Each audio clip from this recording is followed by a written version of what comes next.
And many thanks for inviting me to where I was born, County Mayo.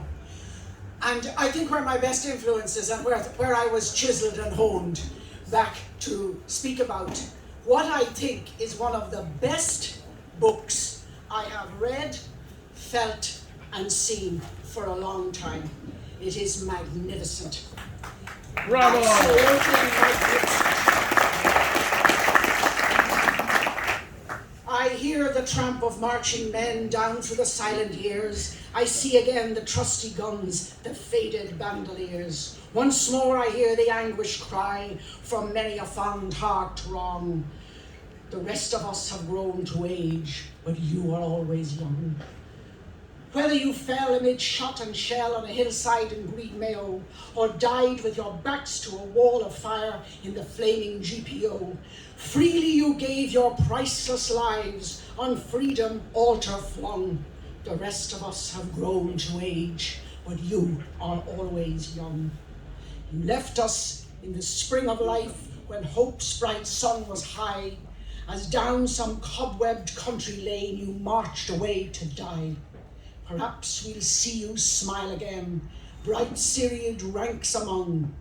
The rest of us have grown of age, but you are always young.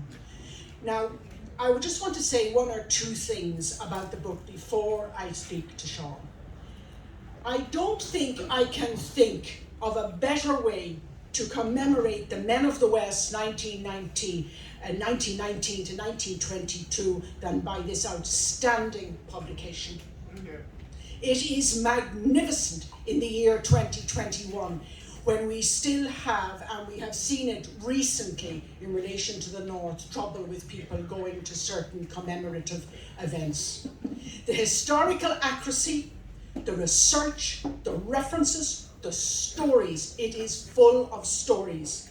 The letters, the observations, the papers, the ear stories, the eye stories, what was seen, the accounts of what happened, how it happened, the losses, the triumphs, the failings, the torment, the stories lived, retold, and remembered. It does not seek to analyze politically or territorially. It does not accuse. It does not judge. It does not divide.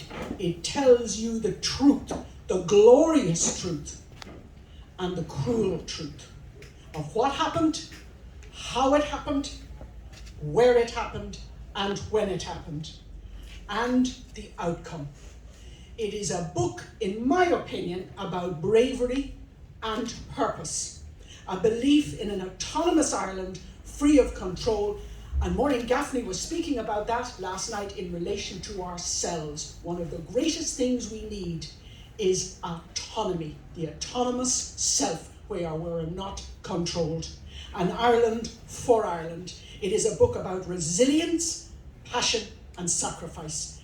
Give us the future. We've had enough of your past. Give us back our country to live in, to grow in, to love in. Michael Collins' words as quoted in the preface by Harry Hughes. It is a beautiful book to look at and to touch.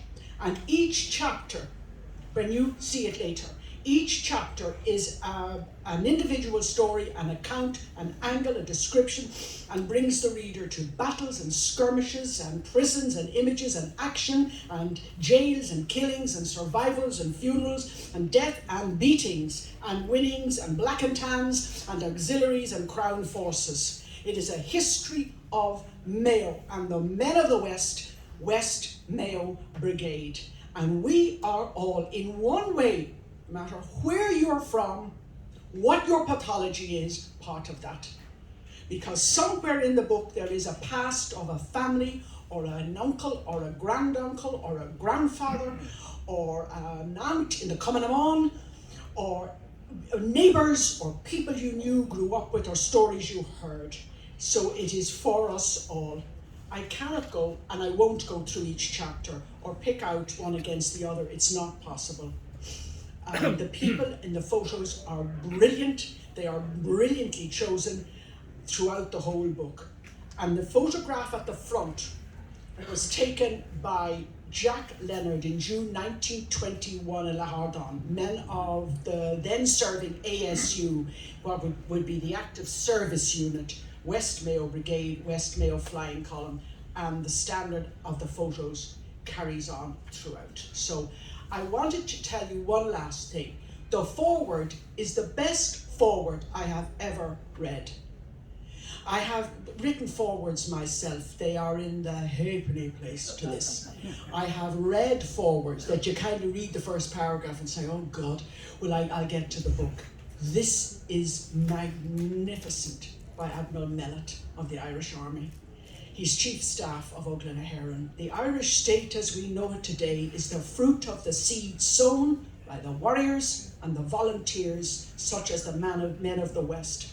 Progress from country is, he said, progress in any country depends on retentiveness, not always on change. You know the way we're always talking about change, change, change. What about the brilliance of what we learned or had? When experience is not retained as among savages, infancy is perpetual, is a quote about history. So I wanted to say that, and that is before I begin with you, Sean, and give you a chance now. I will not speak for the rest of the evening, bar to ask you some questions.